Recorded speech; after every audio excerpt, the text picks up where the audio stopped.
Okay. All right, I'll call our regular public council meeting for Wednesday, July 28, 2021 to order. I guess first of all, I would apologize to everybody. We had a little bit of technical difficulty. I get some feedback. It's all right. Technical difficulties all around. So on Monday night, we had a problem with our live stream, so we couldn't go forward with the meeting.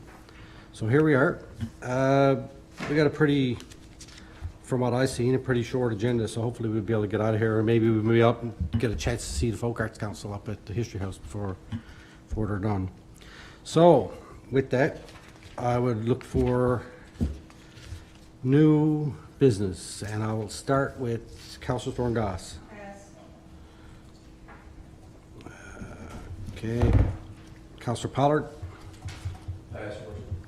Pass. Councillor Roach. Thank you. Okay. Councillor Martin. Pass. Pass. Pass. Deputy Mayor. Congratulations and transparency and accountability. Okay.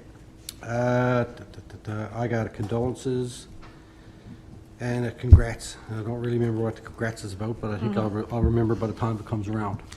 So, could I get a motion? Oh, do we have any Q&A, Don? No. Okay, thank you. So a motion to adopt agenda as amended, please. So moved. Second. Moved and seconded, all in favor? Aye. Aye. Opposed? Carried. All righty. First thing, we have a public council minutes from July 13th. Could I get a motion to adopt those, please? So moved. Moved. Second. Seconded. Any errors or omissions? Seeing none, all in favor? Aye. Aye. Carried. Okay, no proclamations, no presentations, no Q&A. Mayor's report. I'm just going to be short and sweet here. I missed the last public council meeting because I had gotten my second COVID shot and it knocked me down a little bit, but I'm double vaccinated now, and I would encourage everybody to go out and get your vaccinations so we can try and get ourselves back to some kind of normal before long. You know, we're hoping to start to have people back in here to observe our meetings live in short order, so you know, all of these things that we do makes a difference. Birthdays for the month of August. Wayne Cole, Infrastructure and Public Works. Ann Pico, Deputy Clerk. Kim Osmond, Corporate Services. Kirk Cobden in Recreation Community Services. And myself, the Mayor. Happy birthday, everybody, and happy birthday to myself. Coming up, it's all good.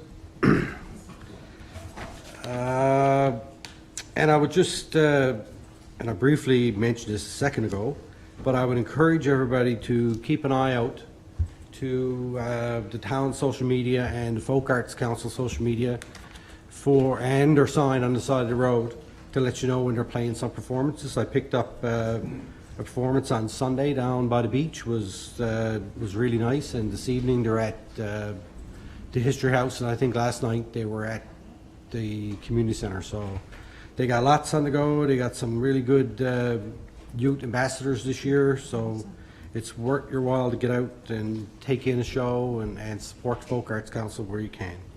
So with that, that's it for Mayor's report. I don't suppose there's any questions on any of that. Oh, good. Okay. Alrighty. No correspondence. And I would just mention, for those people that send me emails this week, that I offer to include in our correspondence, that correspondence for a council meeting had to be in on by Thursday noon, Don? Prior to the council meeting. So those ones that were received will be in the next council package.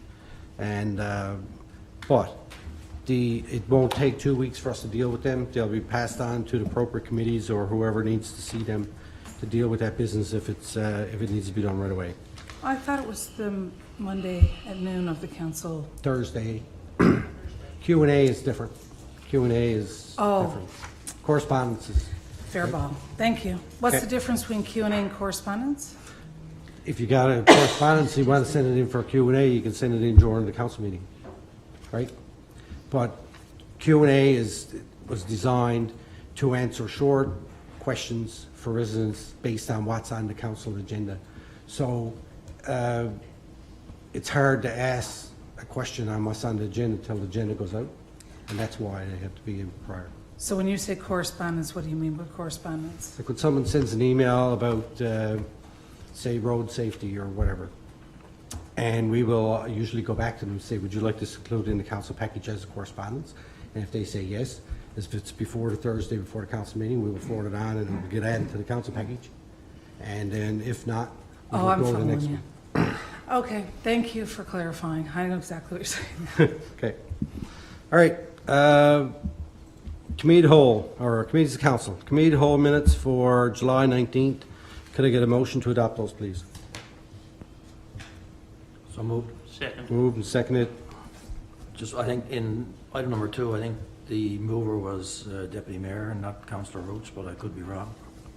Yeah, I had that actually to bring forward too. Okay. The mover of the second motion was Deputy Mayor, not Councillor Roach. Okay, all right, all in favor? Aye. Opposed? Carried. Thank you. Planning, Hold on. what? The second motion, I didn't move that, I was chairing the meeting. I chaired that meeting. It was moved by Councilor Roach. That wasn't something that I did. I helped clarify what the motion was going to read, but I certainly didn't know. Because I remember when it was brought to the floor, there was a pause and then, Yeah, I chaired it, Councilor Roach brought it forward, and you seconded it, and we had some discussion on clarification to make sure that we had the motion correct, which happened before we voted on it, but I didn't move that motion. Okay. All right, well, that makes sense to me. If you were chairing the meeting, you're not supposed to be making motions. Yeah, no, I was chairing. All right. the end result is fine anyway. All right, so leave them as they are? Yeah. Okay, we already voted, so that's fine. Okay. Planning, Land Use Development, Councillor Martin. Thank you, Your Worship. We met on July 20th, and we had motions report prepared for our Monday night meeting, but of course we had technical errors, so we moved it to tonight. First order of business is my motions report, and the first one I have is a mobile vending license and special event permit policy. So the town is in receipt of inquiries for special one-time events that include mobile food vendors. However, the town's existing policies are non-specific regarding mobile vending licensing and one-day special events. In reviewing other municipalities, our EDO and the Director of Planning and Development recommended the Council pass a policy for staff to be able to issue mobile vending licenses for mobile vendors to obtain special event permits for the town for one-day events. And the meeting minutes are attached for reference. So the recommendation is therefore tabled to adopt that mobile vendors are required to obtain a mobile vending license prior to operating in the town, subject to the vendor applying for registration with the town, submitting payment of applicable fees, written permission from the property owner, Service NL Food Establishment License, Torbay Volunteer Fire Department Inspection, certification from a recognized propane agency for all propane installations, proof of registration and insurance, and any other requirements determined necessary by the town. And the mobile vendors are to obtain a special events permit from the town for one-day special events, subject to the submission of the property owner's permission and that the mobile vendor is registered and has obtained a license to operate within the town of Torbay. So moved. Second. All right, before we start on this now, I'm going to ask the CAO to keep time for our motions tonight. I know we have our new clock and it's kind of work in progress, but I'm just going to ask her to do it so we can keep ourselves on track. Back to you, Chair. Okay, so there is a second motion which I'll get at as well, but both departments are looking for establishing something because it's a first. It's a new trend, I guess you could say, and a lot of our neighbours have mobile vendors. I noticed on my way home this evening, the town of Flat Rock Soiree has a has their sign up, and they're going to have a fish and chip truck there. So We're looking at two components, and there's a text amendment there in motion 2, which we'll get to later. So we're essentially looking at streamlining a process for mobile vendors to apply for permits if they ever wish to come to special events in Town of Torbay. Okay, comments, questions? Right. So I'm just curious to understand, and I've asked some questions about this before the meeting. It says here to adopt a policy that mobile vendors are required to obtain a mobile vending license prior to for the motion. Is the motion the policy? Is that what we're saying here? Because normally, when there's a policy for adoption by council, the policy is presented in the package for public to review and to have comment on. And the only thing that I see here, it says that the Economic Development Officer and the Department DPD recommend, Director of Planning and Development recommend the council pass a policy for staff to be able to issue mobile vending licenses and for mobile vendors to obtain a special permit. And then it says in the motion to adopt a policy. So the question I have is the policy the motion? Because otherwise I don't know what the policy is. So I'm just trying to understand if there's supposed to be a policy attached here, or, you know, if there's something more than what we're looking at. That's because in my opinion, if a policy needs to come forward, it should be a situation whereby it's provided in the package, the public's had since Friday to have a review and a look of it, and then, you know, we would debate the policy here in the chamber, in the open chamber. But I'm not quite clear if there's a request here to adopt a policy that would be separate of the motion, or if the motion is the policy, and I wanted to get clarification on that. Because at the economic development discussion, I was just wondering if I was... yeah, at the economic development discussion, we didn't discuss a policy. We were told a policy would be coming forward, and I asked questions at the economic development meeting about, did we speak to local vendors, local mobile vendors? What impact would it have on our, you know, our restaurants and businesses in the community? And was that background work done? Those questions were asked in that conversation was had, as you'll see in the economic development report. But we didn't see a copy of a policy. I don't recall seeing one. Justin, do you? Of anything other than what this motion is. So if it's to implement what's in the motion, not a problem. But I just want to clarify, is there a separate policy that we're talking about, or is the policy what the motion is? If I can get an answer to that. To me, and I can ask the question, I'll ask the question of you guys. To me, this is very similar to our policy that we adopted on plumbing. People that operate in the town to do plumbing work, that they had to be registered with the town so we understand that they're operating correctly. And to me, this seems guidance for staff to be able to issue a permit to people provided they meet all these things. So I guess it could be a policy. Yeah, that's the clarification I wanted. I think it is a policy. It is a policy. I just want to jump in here because the whole intent of this, the discussion went that we need to have a policy, and I guess maybe the motion down here, the second motion probably should have come before this one. And it was, we have two inquiries right now, one being for our anniversary day that we have a mobile vendor that's interested in coming in. And I think we have them spoken to them and got them planning on having them come in engaged, and as well as some other business has a staff appreciation day. So they are both right now just for one day. And the discussion went that if we were to have them to come in for a longer period of time, then we need, and it's important for us to have that policy. Okay. That's my understanding of this whole, the whole idea of having this. Could we do a friendly amendment to it instead of to adopt it, to create a policy? Would that change things? I think that would kind of defeat the purpose of being able to have this in place, to have those mobile vendors operate within the town in the short term. We got those events coming up for our Torbay's birthday and stuff. We want to be able to have people operate there safely, right? To me, I don't know, when I look at this, sometimes less is better. It's pretty clear here what it requires. I mean, policy doesn't have to be 50 pages, right? You know?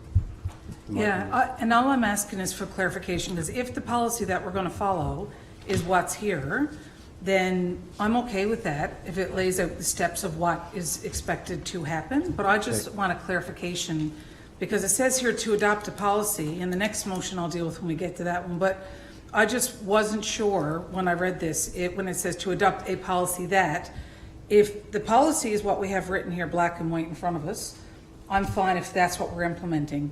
But if there's any other documentation that would have a policy around mobile vendors, then I'd want that brought to the public arena for discussion and debate before we did anything separate than what's in this motion. Right. The other question I asked when I was speaking was, did we engage and consult with local mobile vendors in the community before we brought this motion forward? Did anything happen around that?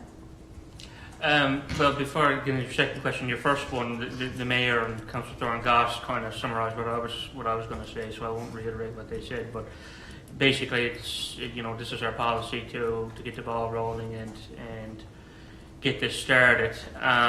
With regards to an expression of interest of some type for mobile vendors, it's my understanding at a staff level that the staff have been dealing directly with, speaking directly with the interested parties.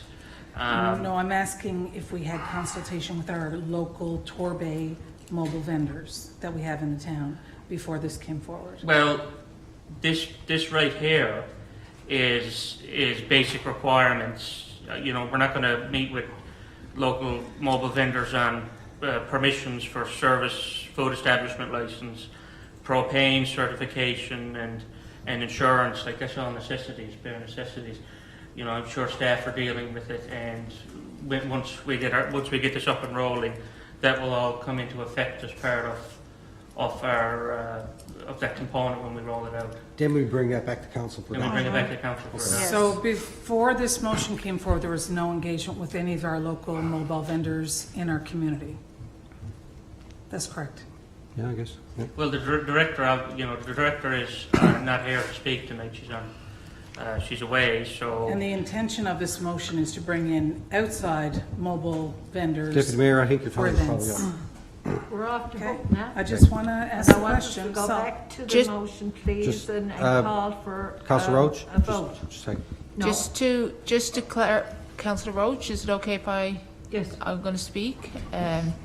So in speaking to the Director of Planning and Development and the Economic Development and Tourism Officer, there were several queries from within the community and the greater region about setting up mobile vendors here, so that's the intent. And the town itself has had mobile vendors. We've actually had events on site that we weren't operating in proper process when we had the summer events at the different businesses in the community. So it's to be consistent, to lead by example. And the intent is, if council passes this motion, is to reach out to the local vendor community and then the mobile vendor association, the provincial association, to make them aware of our process and the one day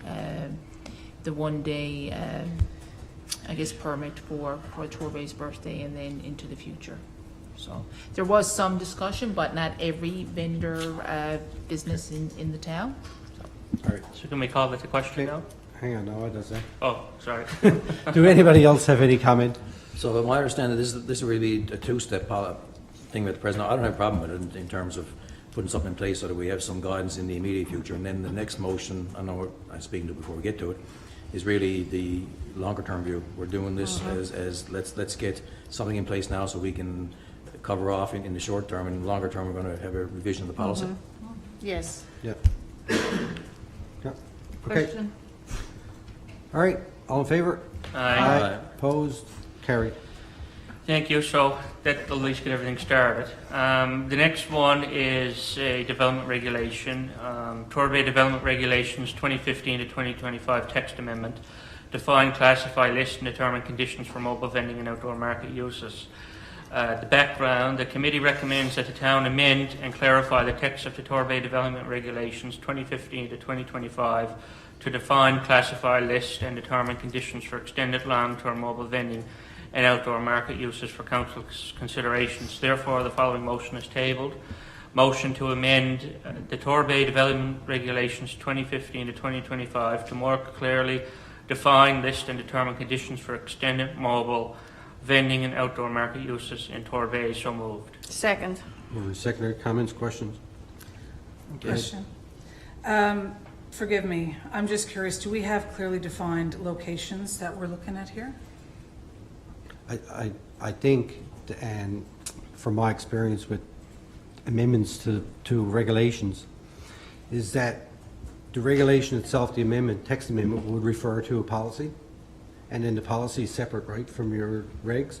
So then they would be defined, and then committee would bring back the final wording to council before it's adopted. The problem with the amendments to the regulations is it takes time. So there's it's a process that has to go through. So, I mean, to me, this is just to say that in our regs that the town has a policy, and then it refers to what the policy is going to be. So when I read this, it comes across to me, this motion, to amend the development regulations to more clearly define lists and term and conditions. But again, and this is, you know, back to accountability and transparency, I don't know for the public, if I'm to vote in favor of this right now, which I'm not against the idea of it, but the problem is I don't have enough information to understand what the conditions are, where those locations are, and what we're talking about. And this is where I think that the public should have the opportunity to be able to review those things, because once it says here, we're going to tell them they can amend it, then there's no requirement in this motion to have the suggestions for amending brought back for approval. So if we want to do a friendly amendment to say motion to, you know, have this looked into and to be amended once reviewed by council and what further details provided, absolutely. But I'm looking at this going, there's not enough information in this motion for me to vote for it at this point.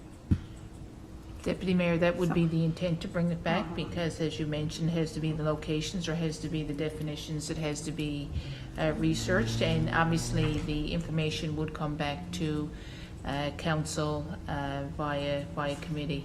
And I can reconfirm process in the morning, but it's not like this is going to be done. The director's going to do a text amendment, and then no one's going to see anything or have any say into the process, because when they looked at what we had done in the past from a town's perspective with on-site events, I mean, it's not a permitted use, so we have to identify where it's going to be permitted use, if it's going to be mixed use, or if it's going to be town center only, residential. Like, there's pieces to that all needs to be flushed out before it's actually before it moves forward. And I agree, and I respect that. So what I would ask is for a friendly amendment to the motion, to read motion to amend the Torbay Development Regulations 2015 to 2025 to more clearly define, list, and determine conditions for extended mobile vending and outdoor market uses in Torbay, which will be reviewed by council before adoption.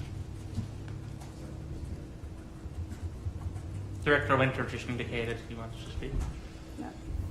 Yeah, I think what the intent there is to allow the Director of Planning and Development to actually start the motion, start the process, because you can't just do a motion to amend development regulations. Under the Urban Rural Planning Act, section 14 to 21, that states it all out. So there is a complete process where that's going to paper, goes to the public and all that stuff. This is just to give her the go-ahead to start that process. That's what I read from it. Right, and I understand that, but what I'm saying is the public doesn't understand that. And I'm here as a deputy mayor saying I would like to make a friendly amendment that just says we support that, but that once that's done, it's got to come back for approval and consideration by council. Yeah, and the Urban Rural Planning Act clearly states that, and that's what's got to be followed. Council just can't do a motion to amend a development regulation. Maybe that's the amendment, that as per the Urban Rural Planning Act, that the director, the sections that the director reference, and then that's the complete process by legislation. Yeah, that's Perfect. Yeah, I mean, the to Director's point, and what I tried to say earlier, is that you can't just amend regulations willy-nilly. There's a process that you have to follow according to the Urban and the Municipalities Act. So it's not like that because it doesn't say there, it's that we're not going to do it. You know, it is. All amendments to the plan and to regulations go out for public notification, so everybody will see it. Yeah.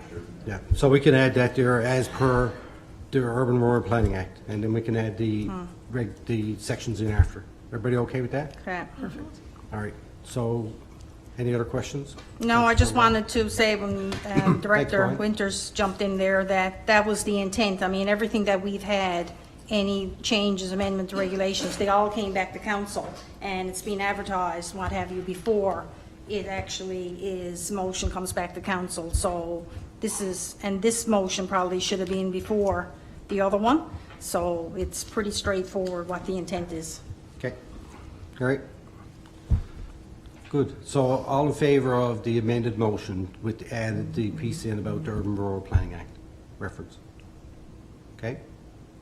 Do we need to read it out again, Kim? Please, so everybody's clear. Motion to amend the Torbay Development Regulations 2015-2025 to more clearly define this and term and conditions for extended mobile vending and outdoor market uses in Torbay as per section. Whatever, we'll figure out the sections. Urban and Rural Planning Act. Okay, all right, thank you. Okay, all in favor? Aye. We had nobody second that. Well, there was a seconder. You seconded. Yeah, but then it was amended. You don't need a seconder for Okay. a friendly amendment. If you're in agreement of accepting it, if you're not in agreement of accepting a friendly amendment, then you need a seconder. So are we all in agreement? I'll second it anyway, just so you're covered. All right. I think it needs to be seconded. All right, all in favor? Aye. Opposed? Carried. Thank you. Moving on, Torbay Municipal Plan and Development Regulations 2015 and 2025, a mapping amendment, which is an RMD to residential open space. A brief background: it has come to the attention of the Planning and Development Department that the current recreation open space zoning in the Torbay Common area does not include the properties at 9 Tapper Place and 6 Kingsman Place, which were recently purchased by the town. To ensure that the recreation zoning boundaries reflect current property ownership boundaries, a municipal plan and development regulations amendment is required. Planning, Land Use and Development Committee minutes of July 20th are attached for reference and form part of this motion. Recommendation, therefore, the committee recommends tabling the following motion. Motion as presented is the motion to undertake a mapping amendment to the Torbay Municipal Plan and the Torbay Development Regulations 2015 to 2025 to redesignate and rezone the properties at 9 Tapper Place and 6 Kingston Place from residential to be included in the recreation open space zoning boundaries associated with Torbay Common at 8 Kingston Place. So moved. Second. Over to seconder questions? Okay, all in favor? Aye. Opposed?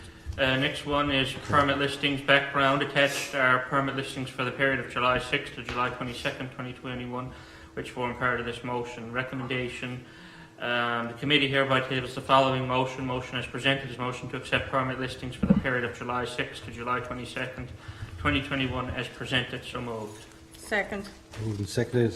Comments, questions? Okay, all in favor? Aye. Opposed? Thank you, Carried. and I'll give a brief rundown over our meeting minutes. 157 North Pond Road, renovation and extension to an existing trailer home. We briefly discussed that, as well as another inquiry, so Director Shorts is following up with the applicant to determine some details. The next one is an update and on the status and process of the Canada Post correspondence. I know a lot of residents are eager for an update on that, and we're glad we have one. So our committee discussed this matter, and while no application has been received to date in reviewing the regulations, the committee has noted that a change and intensification of use on site warrants a discretionary use process and a decision on a proposal by all of council. The committee requested that the director contact the proponent and the property owner to advise of the required discretionary use process with public notification. So as it stands, Canada Post currently has not submitted an application for a new post office to move, although they're already advertising they're doing so. So Director Shorts is following up, and once they receive an application, it will then be a discretionary use process. Okay. All right. Under some long-term planning, amendments, policy development and studies, garden tourism, Director Shorts advised committee that our economic development officer and herself were attending a Zoom meeting with Mum Botanical Garden and Bay Roberts on July 21st to bring exploring ideas and possibilities for building a garden tourism initiative within the region and learning from provincial and national expertise. So hopefully we'll have more updates on that at our next meeting. And we have some nice updates here as well on the Torbay Green team. 4 members of the Green Team partnered with 2 Ducks Unlimited staff and 2 Conservation Corps staff as part of Earth Day initiative, and planted 107 tree seedlings on the berms in a detention pond area behind Torvay Common. This is in addition to the trees that the good folks at the Torvay Lions Club already planted earlier this summer. So we thank you to all those groups who already planted trees last year. Tulip plans. The team also continues working on tulip installations. And there's going to be a mid-August presentation to Council on Habitat Management Unit plans. As well, work is underway for the Torvay Community Garden at the Commons. So installation of a new community garden. Once the on-site preparation is completed, the team can commence with construction and installation of the garden beds. And there will be another presentation to Council mid-August where the team's term with the town ends during the 3rd week in August. So the plan is that the team will provide an update to all of Council at an upcoming public meeting mid-August, so Council can be briefed on the great work they've been doing. So we thank all of them for everything they've done for us. And we will also hear as reference to motions that we just passed.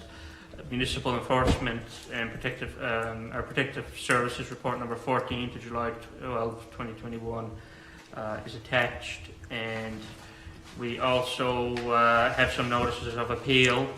There was an notice of appeal received for 3 Motion Lane, as well as a walkway at Kennedy's Brook. And permit listings we completed in our motions report, and my tax funding, accelerate funding, July 19, 2020 meeting. There's some information held in our minutes here as well regarding work that the Economic Development Officer and Director of Planning held a second meeting this month with my tax. This time representative from CONA and Architectural Engineering Technology Program to explore options for funding partnerships. So there's some information there about that as well. And our next meeting is Tuesday, August 17, 2021. And All right. That ends my report. All right, thank you. Do anybody have any questions on anything that doesn't have the word appeal attached to it? That doesn't have the word appeal attached to it? Seeing none? Okay. I've got a question. Yep. Item number 10 here, Kennedy's Brook Walkway. That's Isn't under that- appeal, no, that so has we're not- appeal? it's under Okay, appeal. no, I see appeal here. I just wanted to make sure that it was noted. Okay. Thank you. All right. All right, thank you, sir. Thank you. You're on fire tonight. Yes, it's a Coke Zero. Upgrade from diet. All right, Administration and Finance, Councillor Pollard. Thank you, Your Worship. We met on July 13th. I'll read out I'll say the mandatories first. Payroll for 44 employees for the 2-week period, July 8th to the 21st, total $91,951.53. Accounts payable for the 2-week period, July 8th to the 21st. We processed invoices in the amount of $378,633.73. There's 8 invoices in total here for approval. I think 7 and 1. 2, 4, 6 maybe. Anyway, here they are. BDO for the 2020 audit of financial statements, $13,289.40. That's the final invoice. Invoice or payment to Lynn Morrissey for HR services relating to recruitment, 4 positions, plus some staff training in the amount of $9,315. Third quarter assessment fees to the Municipal Assessment Agency in the amount of $25,434.50.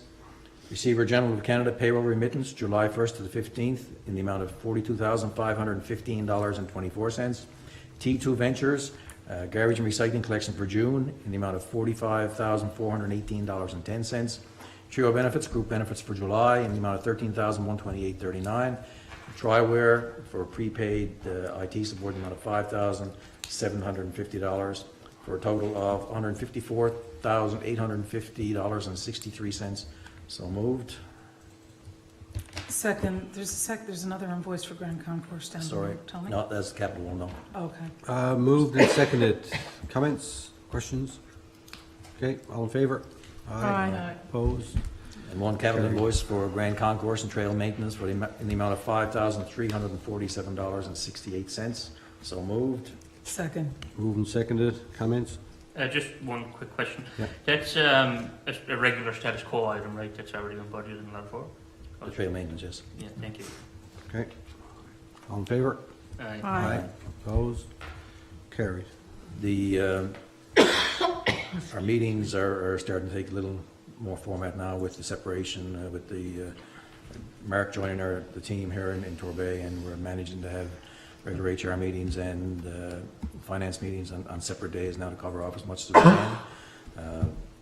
Staffing update, obviously, Norm joined us on the 26th of July, so we certainly want to welcome Norm here and wish him all the best, or offer him condolences or something along those lines, whichever it may be, but certainly look forward to his contribution to the team, and someone else to we'll be able to rely on for some good information. Some of the other items that were discussed there, we talked about the acting CAO and some roles and performance evaluations that we've talked about for some time from an HR perspective, and that Mark will certainly be working on, so we look forward to those updates as we move forward. And so ends my report, Your Worship. All right. Any questions? Okay. Thank you, sir. All right. And just for information purposes, the income and expense reports are attached for anybody who wants to take the time to go in and read them. Thank you, Your Worship. You can sit in on mine anytime. I was reading out of your mind, but. All right, where are we to? Economic Development and Tourism Deputy Mayor.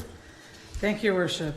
Okay, so we have our motions report here.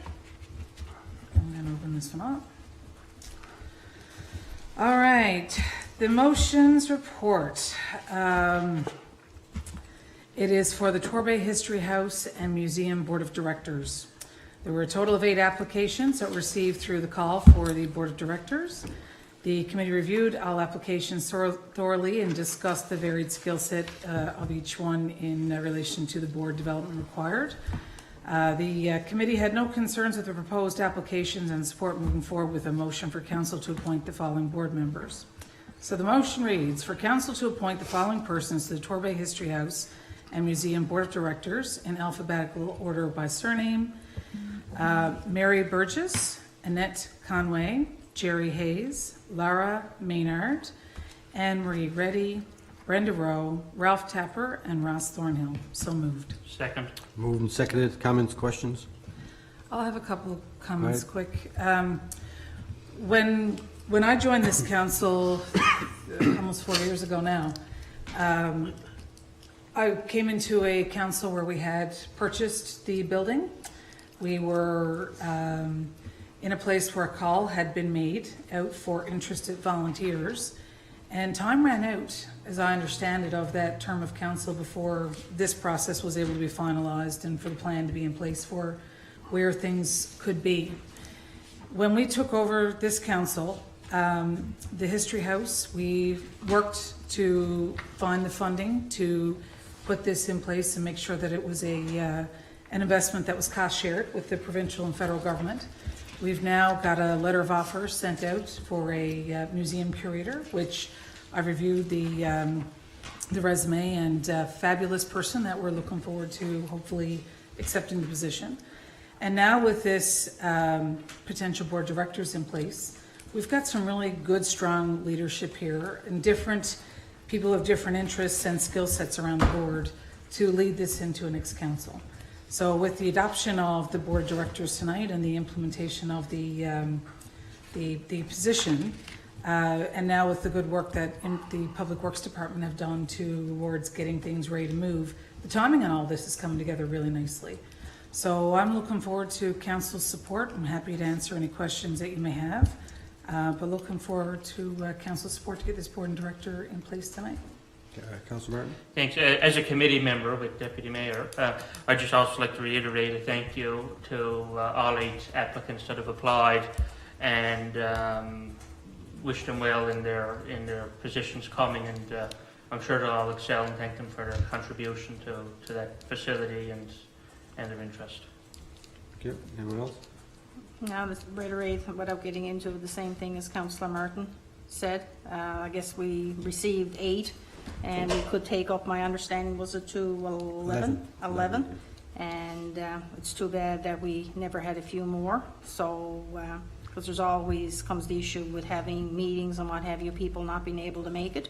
So it's good to see the names that have been put forward, so it's good. Okay. And to your point, that was actually a point that I was going to make, is that, we did advertise for 11. We'll start out with 8. We have 8 outstanding people there.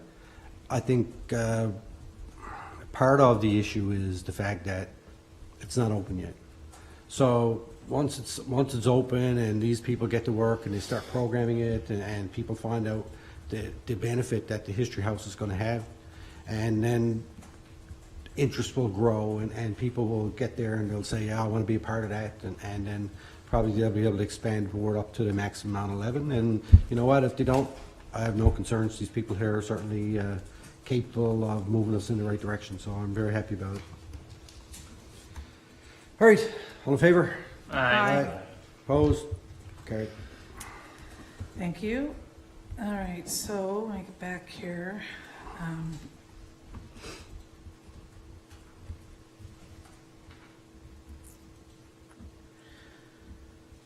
All right, so the meeting minutes. We met on July 22nd from 6 to 7 p.m. Myself, Councillor Martin, and our Economic Development Tourism Officer, Deanne Lawrence, were in attendance. We had some technical difficulties that's going around between us having to move the meeting tonight and me trying to work this iPad. But maybe all things in threes, this will be the end of it. So we got things started around 6:15. We had a conversation about, under economic development, about the big data announcement, regional wayfinding, the green team, some of these things Councillor Martin mentioned in the planning report, so I won't repeat them. The mobile vendor request was discussed, and we talked about the impacts of that policy and mobile vendors in the community. We talked about Torbay markets, we talked about business awards. Under tourism, we talked about garden tourism, and we talked about the Torbay Beach request update. I think that the partnership here under garden tourism with Ron Delaney and the town of Bay Roberts is a big deal. Mayor and I have been known to have a bit of fun with the boys with Radio Bay Roberts, but we talk about regional cooperation and working together as a region. It doesn't just mean Northeast Avalon, Killick Coast. It can also mean from here to Bay Roberts, or from here to Gander, or to wherever. And I think it's really important that we're building together, and there could be a destination situation set up here where people are looking, and there are people who do look to go to these towns to see what we have. So I think there's a great potential for partnership here. I'm just going to keep going. The Torbay Beach request update. So we also discussed the situation. We all loved what the Folk Arts Council are doing with the music and having music down at the beach. And I've seen many people on Facebook talk about how lovely it is. I've also had residents in the community say, some of the seniors would like to see more in the community, and they're loving the fact that they can go out and enjoy this. And I requested that, we look at bringing some of our Torbay tents to some of the outdoor music events that we put off at the town of Torbay, so that there's a shaded space there for seniors or people who need, that for certain reasons, accessibility or whatever. But I just want to make sure that people understand that we are looking at, it's taking a little longer than the Economic Development Tourism Officer thought it would to find a solution here. But we are committed to working with the Folk Arts Council and the Beach Committee to find a solution, because we've got one of the most gorgeous beaches in the world. Like, I love that beach. I think it's stunning. And to have our talented people playing and singing down there is just spot on. So I love that, and I just want to make sure they know they have our support and we're working on it. The museum manager position, I mentioned that earlier, that's coming along. Thank you for the support for the board of directors, which has now just been adopted. And the MyTax information, Councillor Martin just shared in the planning meeting, and the take charge NL information that's shared there. And that's just about a request to get some energy efficient light bulbs for the Torbay History House Museum. If there's any questions, I'm happy to field them. Questions, anybody? I just want to, I guess, ahead. I was talking to Derek Diamond regarding that platform or stage, what they're, and I'm just wondering if that's something that could be broke down into different parts, because I know being down there, they're kind of standing on an angle, and all this initially, I guess, got that they wanted to have a platform that they could actually be on rather than having to stand where they're to. So I know that it's after coming up at our Public Works meeting and that as well. And if there's some way we could move that along, because sometimes things are getting in red tape and you start off with an idea and then it's expands and it's probably a little bit more than what the intent was initially. So I'm just wondering if there's some way that we can make this happen.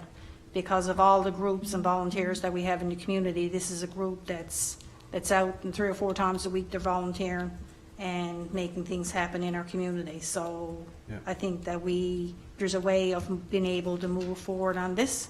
I think we need to do it sooner versus later. Yeah, and I'll speak to that. We did speak about that, Councillor Thorngass, and I'm of your mind. You know, I think that it would be a good idea to have a platform for the performers who are down there. The conversation at committee, as I understood it, was that there was a platform that the town of Torbay had, and I believe it was in consultation with the Recreation Department. And I understood that it was offered to the Torbay Folk Arts Council to be used as a mobile platform for the summer, but that wasn't suitable. It wasn't something that they were able to get there and back. I think that a truck was required to move it as big as it was, and we didn't have staff availability to make sure that it was set up for them when they are doing an event. And so that unfortunately wasn't able to work out. And for a more permanent structure to be put there, we want to make sure that it's in line with our, you know, plans for the area, to make sure we're close to the water there. There's a whole lot of reasons why we need to, that have slowed Deanne down with being able to move this forward.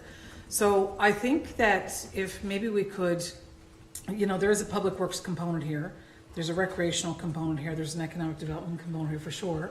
Maybe if we could ask that the staff, the directors and the economic development officer get together and have a conversation about what can be done collectively to find a way to provide support, even in the short term for the rest of this summer. If it means using the temporary platform, if it means having staff availability or hours located somehow, if we can work with the Torbay Folk Arts Council to have the timing where we could set that up. And the other piece is having, and I requested that earlier, the Torbay tents that we have to shade sun for people who like to go down and take it in. So I really do think that we can work together and find a solution here. And I agree with you, Councillor Thorngass, that this is something that we should be working with the Torbay Folk Arts Council to support and to do what we can. So maybe if the directors and the economic development officer can have a meeting and see what comes out of it, I think that'd be a great way to start. Mayor, I have some additional information to add. Right.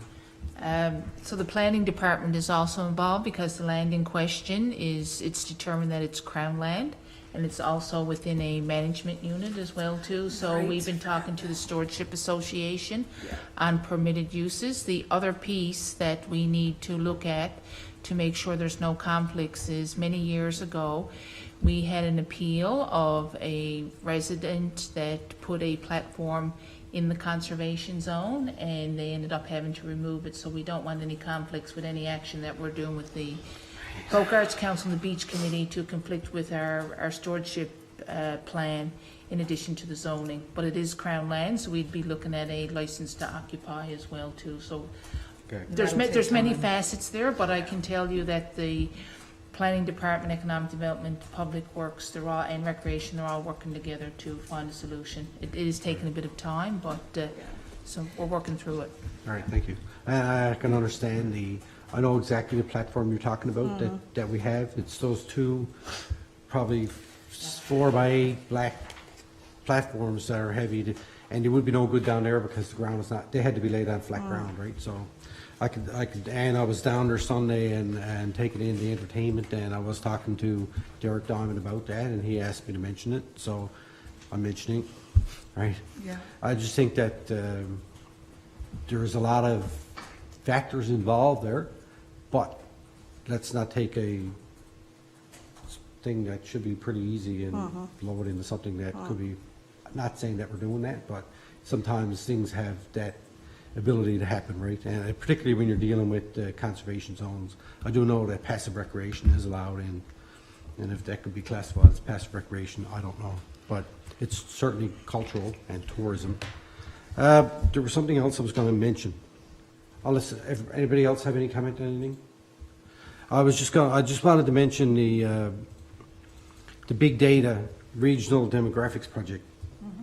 And I bring that up because this is something that the town of Torbay has been involved in since it first started. This is the second iteration of it now, phase 2, but we were involved in phase 1. I think Portrait Coast St. Phillips was involved as well. And it really provides us with some very valuable information about, you know, our age demographics in the town, you know, the type of money people are making, sports, all these things that as we go forward, that we're going to be making decisions and we make plans for, I mean, normally a council makes plans for long-term plus our short-term goals and a strategic plan when we start off. But this information is very valuable for that, and it gives you some kind of sense of this is where our urgency needs to be. As we were also told when we had our assessment done on our business piece here in town, that our population over the next 15 years is going to go from this shape where our bulk is in the middle now in the 45 to 55 year range. Then in the next 15 years, those of us that are 50 are going to be 65, and our curve is going to be more that way.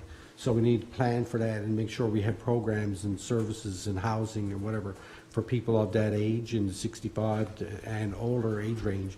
So this type of project that we're involved in is very good. And now that we've done it, I know that they're starting to move this across the province. There's other groups of municipalities in central and western that are looking at doing a very similar type of project to find out about data that's very specific to your town. Anybody can go look at a census and look at it, and it means from 100,000 feet. But this stuff is very specific to our town, and it's information that we need to have. So I think it's a good project, and that information is on our website, I believe, Don, is it? It's in process. It's in the process? Okay. I know it's on M&L website, so if it's not on the town website, you can go there. I'll send you a link. All right, that's all I had to say. Mayor, just to add to that, there Yep. will be a consultative process as well. With that, M&L will be working with the municipal partners to engage the business community and those that are generally interested in that data. So they're looking at scheduling that in September. Okay, all right.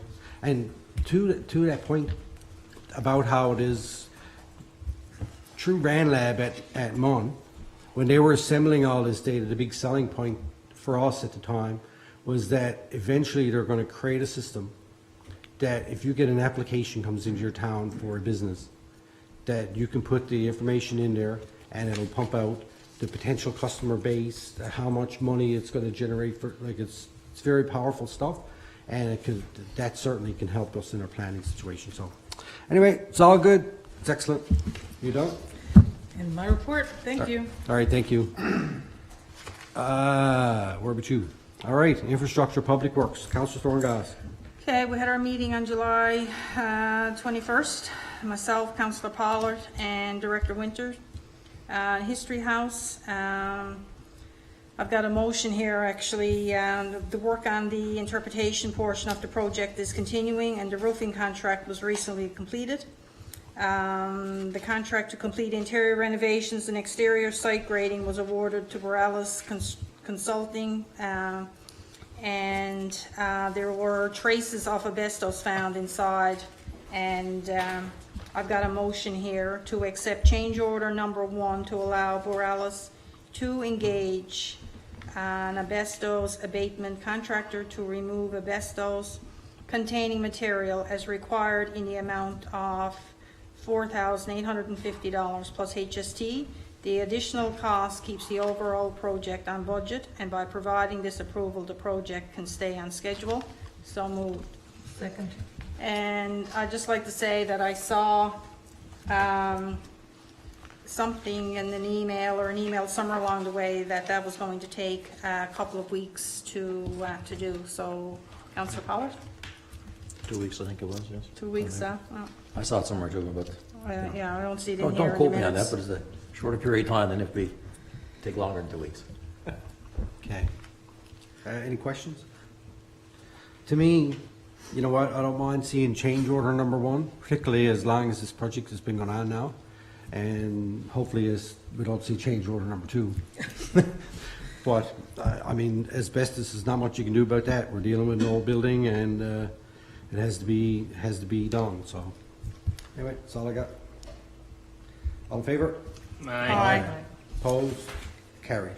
I'd just like to add that even with this, I guess, motion here for the asbestos, that the project is still on track for October completion, and we need to keep that in mind because of the ACOA funding that we have provided for that project. Stormwater management plan. The director knows that the pre-construction meeting is scheduled for Tuesday, July 27th. Is there anything new you want to add to that so that we can, okay, an update? Yeah, I can give a quick update on that. I actually met with the contractor and project manager on site today, and they're open to start on what are going to be bringing equipment on Monday, and a notification did go out to the area on, I think it was Tuesday of this week. There was a public service announcement on that as well. I heard it on the radio. Yeah, so they're open to start, and like I say, it's probably a 4 to 5 week time frame, depending on the weather and stuff like that. So I was in there today, and I spoke with a couple of residents, and they're happy to see it finally started. Excellent. Long time coming. New fire department, the old depot. The project closed on July 19th, and there were only 2 bids received. C Contracting and our CS Construction. Parking lot repaving between $5,000 and $6,000. The funding for this project is from COVID-19 stimulus program, and the funding amount was $147,372.50, plus the town's portion will be $13,364.25. So the motion to award the contract for the renovation to the old depot building, tender number R2021-07-01 to C Contracting in the amount of $120,405, HST included. There is also some optional pricing in the tender that may be completed depending on the budget in the amount of $18,198.75. So moved. Second.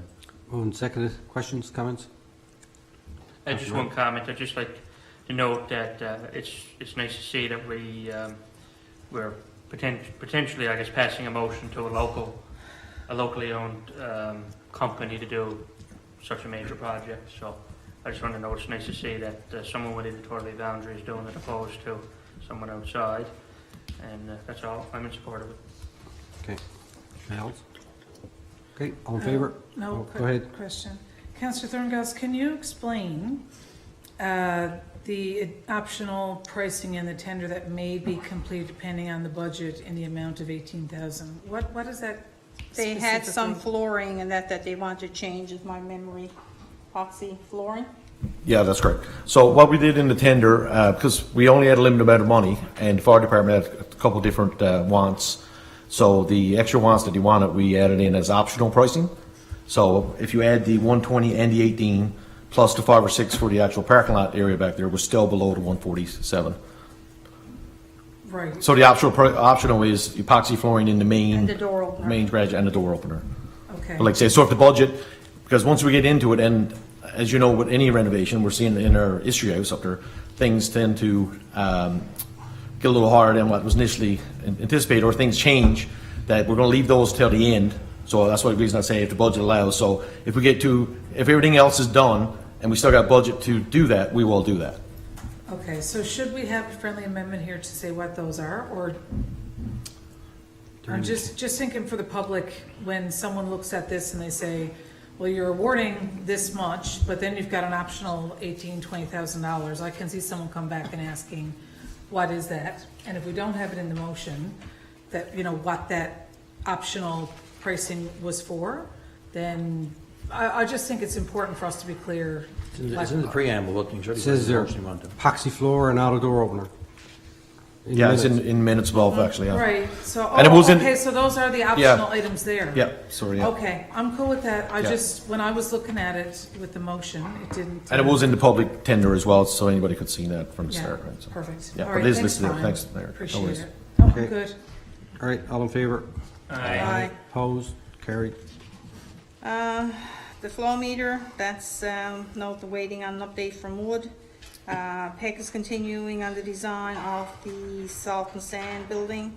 Sidewalks, sent an email, and when we spoke at our meeting, I think, Ron, that you mentioned that construction of the sidewalks might actually start middle of August, did I? That was the initial schedule. I've been trying to reach the project manager, but I haven't been able to do it. I was hoping to have something this afternoon, but our emails went in today, so I'm not sure if it's stuck in the email world somewhere.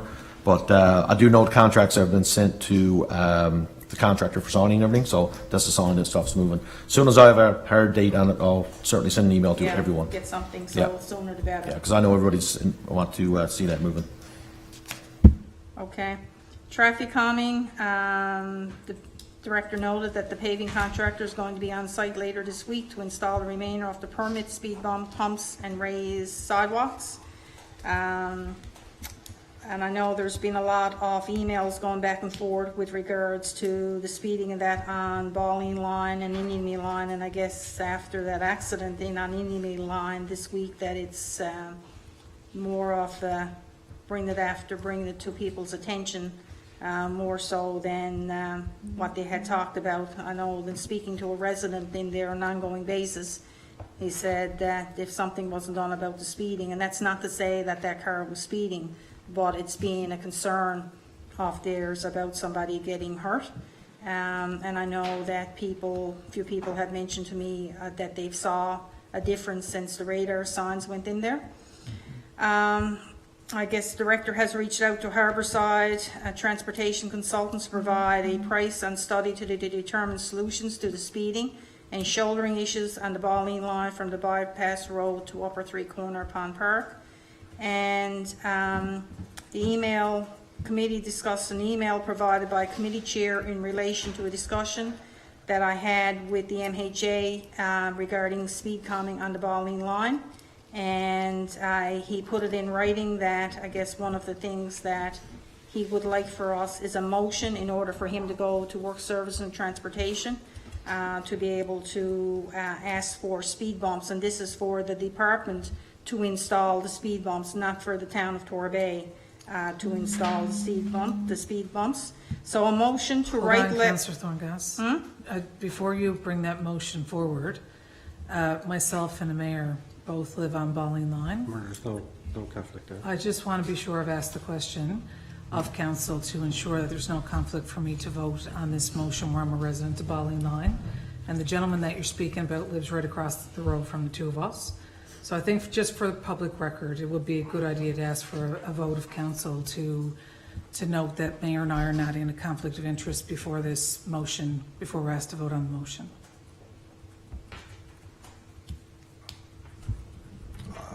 I don't know, I mean, I don't see the point. It's one of those things where it's the common good. It's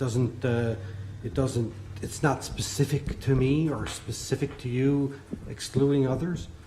I mean, if that was the case, then we couldn't even advocate through emails or respond to emails from residents about issues on Balling Line because you're in a conflict. So. But Mayor, to that point, I've personally been named in an appeal and accused of a conflict of interest, Right. which I specifically asked the question before the vote, and we both had differing opinions on that at the time. So I would request a motion for me to, I'm happy to vote on it. I just want to have a motion of council to ensure that there's no conflict for you. Well, for me in particular, do what you want to do. But I really don't want to vote unless there's a motion of council that states that I'm not in a conflict. All right, I mean, to be on the safe side, yes, we can do that. If someone put forward a motion, please. I move Deputy Mayor, Mayor not in conflict on the positioning of speed humps, or the letter to the Minister of Transportation Infrastructure requesting speed humps on any meal line and Balling line. So moved. Second. Okay. I'm excluded, so Past Chair Peggy. You gotta call a question. call the question. All in Councillor favor? Aye. Aye. There you go. Hunter, mine. Okay. All right. Thank you. Okay, so a motion to write a letter to the Minister of Transportation and Infrastructure to request that speed humps be placed on Inimy Line and Balling Line in the areas that the town has received concerns about speeding. The specific areas can be further defined if the request is accepted. So moved. And this is something, I guess, that I know that the Deputy Mayor had been talking to the MHA about that. And I think when we tried to bring this forward a little while ago, there was some concerns about the town of Torbay installing the speed bumps. And I just wanted to emphasize that this is for the Minister of Transportation and Works for that department. And I guess we've been in continuous correspondence back and forth with resident representing a number of the residents on the Balling line and wanting updates on what we're going to do. So again, our hands are kind of limited because this is a provincial road and what we can do. So I think this would be, while it's not the means by no means to curb the actual speeding, because it's those that intend to speed, they speed right over the speed humps. So anyway, but if that's what they're looking for, then we're prepared to see what we can do to make that happen. Okay. Comments? Go ahead, Deputy Mayor. From my perspective, this has been an age-old thing that we've been dealing with since I've joined this council. And any meal line in there is like a racetrack. And I've seen many posts on Facebook and some of accidents that have happened where vehicles have impacted personal property because of the speeding that's been happening there. It's not safe. My neighbors have sweet, beautiful children that play with my son who drive their bikes up and down Balling Line. I will not allow my child to go because it's that dangerous. I try to walk my dog up Balling Line, and there's not enough room to hold her and stop her and keep her off the road on the side of the road to clean up behind her. It is absolutely a safety hazard, there's no question. So for all families in the areas, I think we need to have this conversation. And the other area that has been mentioned that's not in this motion is also Marine Drive here, which is another issue where there's speeding, and we need to have a discussion about speed bumps over there as well. So I'll have no problem whatsoever supporting this motion, and I really think to Councillor Thorne-Goss's point about what we're able to do, you know, we've got capacity to deal with things within the municipality and municipal roads, but we do have the ability to work with our MHA for the provincial roads. And I know, Councillor Thorne-Goss, you've been in touch with the MHA. I know I've been in touch with the MHA. I know, Mayor, you've been in touch with the MHA. And, you know, working those relationships and working together to find solutions for people is absolutely a priority for us and has been for this term of council. So I'm happy to see this move forward. I'm grateful to our MHA for his work on this on our behalf. Okay. Anyone else? I just got one comment. And to me, I think that this particular request to ask the department to put speed bumps is an exercise in futility. They're going to come back and they're going to tell us that it's not allowed under the Highway Traffic Act. What I thought we were going to ask was permission for the town to install the bumps on those roads, and because that's what I was under the understanding that we needed, because I know the department is not going to do it. And I mean, I'll support this. We'll send it in and see what can happen. Maybe they'll come back and they'll say, we're not going to do it, but you can do it. That'll equal the intent that I thought we were going to do. So anyway, that's just my opinion on it. We've asked, and the CAO will notice, how many times have we asked the department for speed calming measures on enemy line and other ones? In excess of 10, 20. Right, and always the answer is the Highway Traffic Act does not allow for speed calming measures on provincial highways, which includes Balling Line, Marine Drive, enemy line. So that is kind of So the only way to get around that is permission from the minister, which is what we're asking, so that's good. Maybe they'll have a change of heart, I don't know, but I'll support this as it is and see what happens, see what the answer comes back, and then we'll move from there. Yep. Councillor Roach? Yes, I support the motion, of course. And I just wanted to share something with you now, because we do have to speed up so far away, and thank God for that. Because I know what it's like when you're coming home and going out and from the other parts of the town. So anyway, I was coming down here tonight and went over my speed bump and then came down. And as I was coming down to make a turn, there's a speed bump. And somebody came up in a small car and they went in on, there's only about that much gravel to get ahead of me. You know what I mean? I couldn't believe that happened. So, you know, I don't know if there's something about the gravel on the side of the road. It's not very deep there. I mean, it's not very wide. But it could have been, I could have killed him, because I mean, I'm driving my Honda, and you know, it's just a pilot and it's very heavy. If I was going fast, but I'm you know, very cagey about that, because I know what can happen, especially on that area. But I'm just telling you, you know what can happen? You can put all you want, and people are going to try everything they can. They got no regard for anybody. And there was only somebody around, well, not as old as I am, but should know the difference. I hear you. I hear you. Anybody else? Yeah, just one quick question.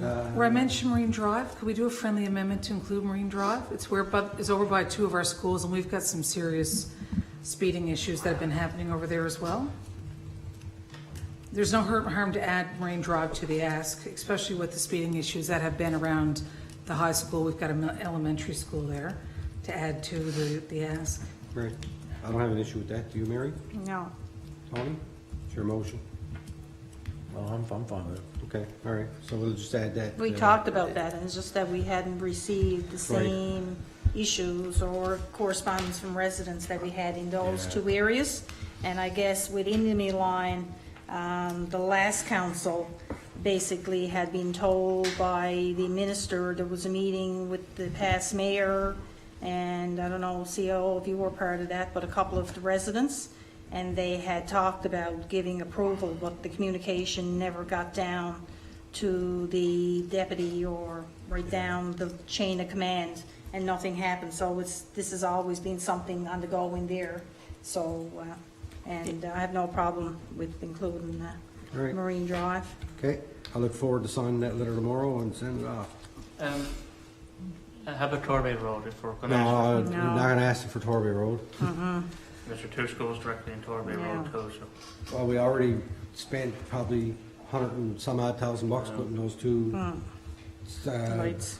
single crosswalks in, which I think was a really good thing, but, you know, there's only so much we can do. When there's sidewalks starting. Okay, all in favor of the amended motion? Aye. Aye. Aye. Opposed? Carried. Thank you. Thank you. The 2021 streets paving project, I got a motion here to award the 2021 Torbay Streets paving project number 2021-012, recapping of Country Drive and the reconstruction of a section of Ready Drive to Modern Paving Limited in the amount of $754,498.53, HST included. The total cost for this project, which includes engineering, is $71.03, HST included. This project is funded under the gas tax funding. So moved. Second. Where's that motion? I can't find it. I It's saw it. under, Page 78 of 88. I'm having a lot of trouble with this tonight. It's not showing up like it should. It's on a separate page. At least when I'm looking at it. No, I've only got one page here, and I don't have a copy of that motion. Page 78.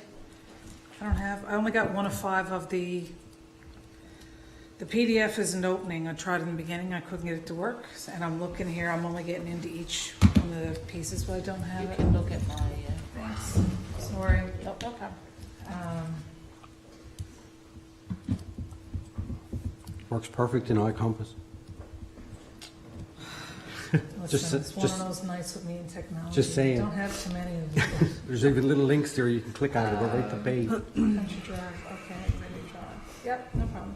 Can I just ask, how do we identify the towns? Do we have the hierarchy in the road plan? Brian, how are you doing that? Yeah, so I That- fully support this, I Yeah. just wanted to. that was approved by motion of council back in, I think it was May, Yeah. for those two streets. Yeah, Yeah, perfect. yeah. But for noting which ones we're doing, like how are we have an assessment of Yeah, different roads. yeah, and we're getting a assessment update done this year, actually, so that we got more current stuff. Yeah. Because as you know, things change as years go by. Awesome, and Yeah. do we make that public? The assessment is, I think it's on our website, I'm pretty sure, yeah. Perfect. The most recent one, but that one's 2017, I'm thinking, 16. So we're gonna do an update on it this year. Awesome. Can I If ask? we- Go ahead. Just last point, if we could maybe share, I think it's important that people understand how we make these decisions. Now, listen, I fully support this, absolutely. But I think it's important too, that if we maybe ask Mia to do a comms piece around, the fact that we have a assessment, we'll be doing another one. And, kind of just so the public understands what processes we go through when we're identifying these streets, because people ask us as councillors, how do you decide which road is getting done? And those roads both really need work, there's absolutely no question about it. So I just think it's important that the public understands when they're looking at it. We have a level of knowledge, because we've been at this for a while, that not everybody does. And I think if there's a simple, to the point, something that we could tweet or share on Facebook where people can know where to find it on the website and explain the process in like point form, that Yeah. would be helpful. And they're not necessarily number 1 and 2 or 3 and 4, because like I Yeah. say, things change over time. And like I said, the roads report, like I said, things 16 or 17. So when we looked at it back in May, there was explanation given with the motion back then to move Yeah. it forward, right? Yes, maybe just a couple lines around how we do it, right? Which sure. would be, Yeah. great. Thanks, guys. Loosely. I think it's important to know that, if that goes on the website, that people understand that there's a difference between the reconstruction of the road and the actual capping of pavement of that as well. So there's different criteria that, this one here is the actual reconstruction of the roads and actually some sidewalks put in there, so. Okay. I Right. just wanted to add in here Walder's list off the road, and I know a couple of years ago, the committee and the CAO, and we went out and we walked around the roads, that while there's a list, we have to be very careful. And like the director is saying, because each year after the snow, there's roads that may be scheduled to go, but before you know it, there's, due to the plow and what have you, that the road has been tore up and there's a lot of damage to it. So all of a sudden, then there's movement. That's not to say that it don't get done, but things like the director is saying, that has changed. One thing that I mentioned here was when we talked about the recapping, and I think of Country Drive as being on the go for a while, when there was some construction in there years ago, actually, it's a long time ago now, probably 14 or 15 years ago, that when they put the water and sewer in, when they went back, they only put one layer of asphalt on that, and every year since then, the town was supposed to go back in and put the second layer down, which never happened, and as a result, the road has been in bad shape, so we finally got around to correcting something that should have taken place in 2004.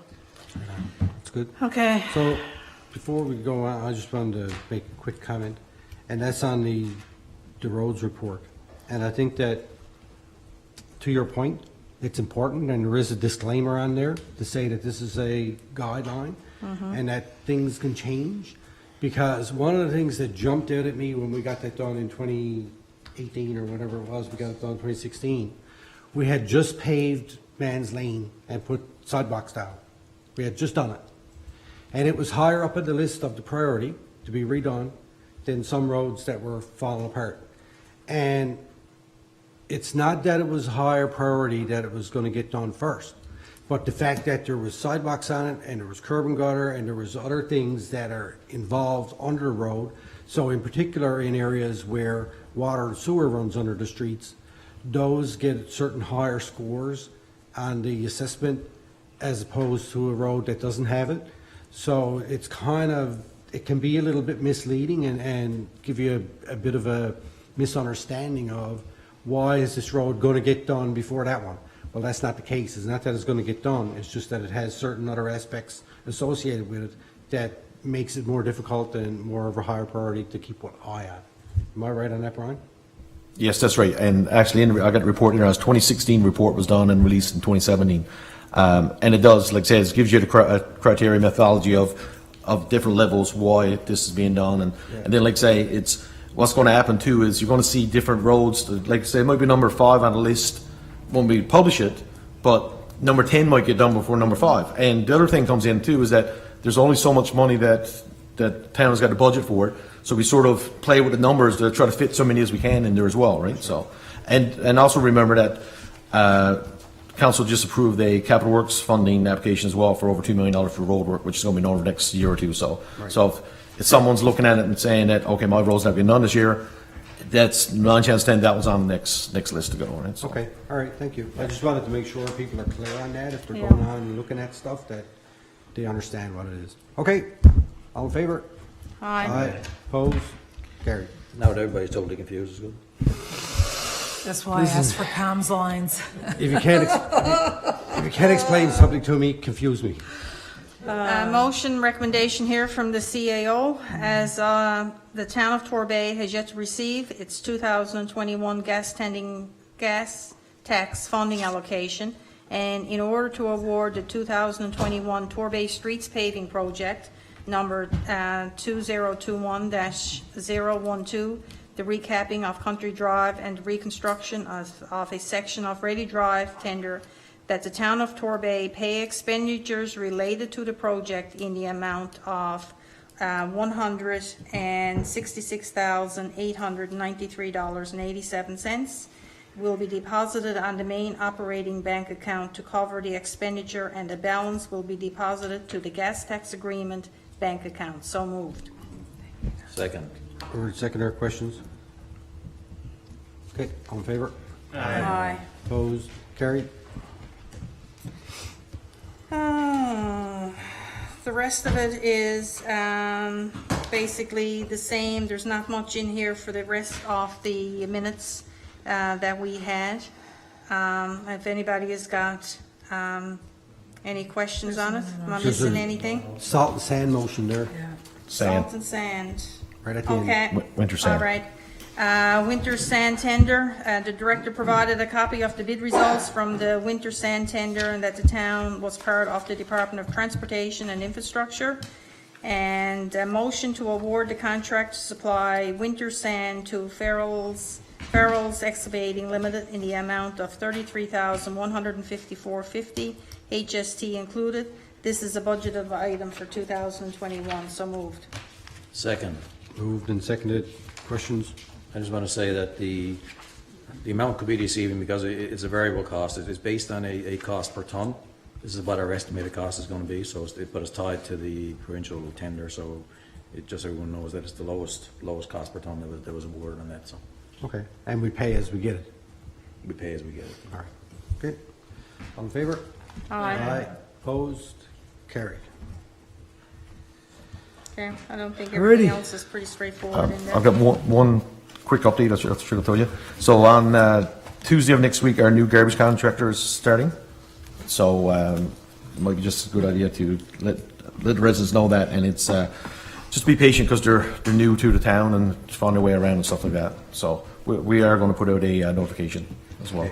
Yeah, so And- with the days, because the days may very well change now that the pickup days may change. No, for the first month or two, we're going to stay on the same Stay the same, schedule, but okay. it may change after that once they get in operating mode. Looking at more of efficient routes or whatever? They were looking at a lot more efficiency, yeah. Okay, Yep. so to that point, and I was going to bring this up, I was waiting for Public Works. I received umpteen emails from people and notifications and stuff about tags on Facebook and Twitter and wherever else I'm at, and about, well, my garbage never got picked up today.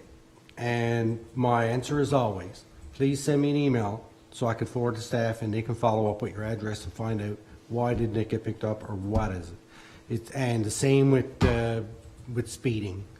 And please, as the resident, please contact the town directly so you can speak to staff. And there's no middlemen or no opportunity there for a miscommunication or a misunderstanding. So you're going to get the direct information right from our staff. They'll give it to you, and they're happy to do it. And you can still email me. I will forward it on to staff, and then they can go and deal with it whatever they want. But I think that it's important, particularly with the speeding. And we've seen that with the emails that were received from people on Balding Line. They go everywhere here. And I've been on Balding Line for 12 years. I know what the speeding is like there. It's been the same for forever. It seems to be worse this summer, but, you know, due diligence, you need to be able to make the staff here at the town aware of the issues so that we can act on them. Just posting something to social media and hoping somebody sees it is not good enough. You need to be able to make that effort to call the town hall or send an email or do whatever. It helps us do our job better, helps the staff do our job better, and helps us provide a better service to the residents. So I just wanted to add that. Great. Yeah, that's a good point. So our standard procedure with that is for garbage is that once we receive an email, we send it on to the contractor, and then they take care of it from there. Right. And that way it's tracked both on our end and their end through email. So like when someone calls, it's nice to call, but if you can send an email, it's nicer. But usually when I get a call, I usually send it off right to the contractor, or our frontline reception does the same thing. Okay, perfect. Yeah. Thank you. Public Works is over. All right. Recreation, and Community Services. Councilor Martin. Thank you. Committee met on July 20th. Councillor Gallant as chair, myself as a committee member, Director Jen Martin of Recreation and Community Services was a staff person. We discussed fall special events. Staff have a tentative event schedule done for September to December, which include the following events: babysitting courses, jam making, 4 paint and wine nights, 4 family art classes, chocolate pairing event with NL Chocolate Company, Halloween spectacular, trunk or treat event, 3 haunted hikes, community bonfire, Remembrance Day ceremony, 2 wreath making classes, wine dinner, 50 plus shopping excursion, tree lighting, pictures and breakfast with Santa, Santa Claus parade, seniors Christmas party, and a giving tree. Staff will also prepare, we'll also be looking at creative ways to enhance events and develop community partnerships to have more variety. So there's quite an abundance of things on the horizon. Torbay's birthday, this rec card here for this event was mailed out on July 23rd, and registration started on July 26th. All these events will adhere to coronavirus guidelines. Facility update, there's an update in there as well concerning the coronavirus guidelines for the rentals. As of now, until August 15th at the earliest, the guideline for formal gatherings, which internal events would fall under, are as follows. Outdoor events can have a maximum of 250 people if space allows, and indoor events are whatever is lesser than 200 or 75% capacity of the room. For a breakdown of what these numbers are at Torbay Common, there is a detailed table in the package here. On your left you'll see fire code occupancy levels, and on your right you'll see coronavirus guidelines. We did discuss, I know there was some discussion at a past council meeting concerning a baby shower. We did discuss personal gatherings, and the guidelines required are for groups to stick to their steady 20 bubble. Once step 2 comes in place August 15, personal gatherings can then use the same guidelines and numbers as the chart above. So any other items can be referred to on the Together Again Government of NL plan for more information, and I believe I've seen a copy of that attached there on page 88 of 88. Splash pad repairs, there's some information there, and I believe the same information was in duplicate in Councillor Thorngoss's Public Works report. Other than that, we're requesting a link be added to the town's website for easy access when booking facility rentals. We'd like it to be more accessible and ease of use online. And the upper three-corner pond, the director was working with Director of Public Works and CAO to review the proposed site plan. So once that concept is finalised, it will be brought to committee to review. And we adjourned at 5:33 p.m. and that was my report. No motions. Thank you. Okay. Do you have any questions? Do we have a Councillor date Ross? when the splash pad is actually be repaired, be There was- open to the There was public? an update came today, Don had. There was a delay with the pouring of the concrete, so it was poured this morning, so it has to cure for 7 days. So Oh, okay, so we're looking then that it will be in the next 10 days, within 10 days. Yeah, we'll do a further update. We'll speak to the communications coordinator tomorrow, and we'll get another update out to the residents. Yeah. Okay, thank you. Okay. Quick question. Go ahead. I received an email this evening before I came from a residence, and I shared it with committee. There was a request that we could maybe do the fireworks earlier, make it more family-friendly for families that have younger children. So I've sent it to committee for discussion, and I'll let you guys do your thing there. Just wanted to mention it. And the other thing that's come to my attention the last couple of weeks is comments around seniors events and planning. So when I look at our program fall event updates, I see our seniors Christmas party, but a lot of these events that we're talking about here are not really geared toward seniors groups. Now I do understand it's COVID, and I know that we've got to work our way back. And I don't know if the committee has thought about, and I know, lots of seniors are not interested in online activities and using those sorts of tools either. But I would just ask that committee go back when you meet again and just have a review of our senior programming and what we're doing. And I know COVID's had a very significant impact on all of our community programming. There's no way a negative comment. But as things are opening up again now, I think it's important that we have the discussion. And when I look at the events that we have here, there's not really anything other than the seniors Christmas parade is jumping out at me as really tailored towards, seniors. And when we're talking seniors, we're talking different age levels and capacities and interested in programming. So I do understand that we haven't had a director.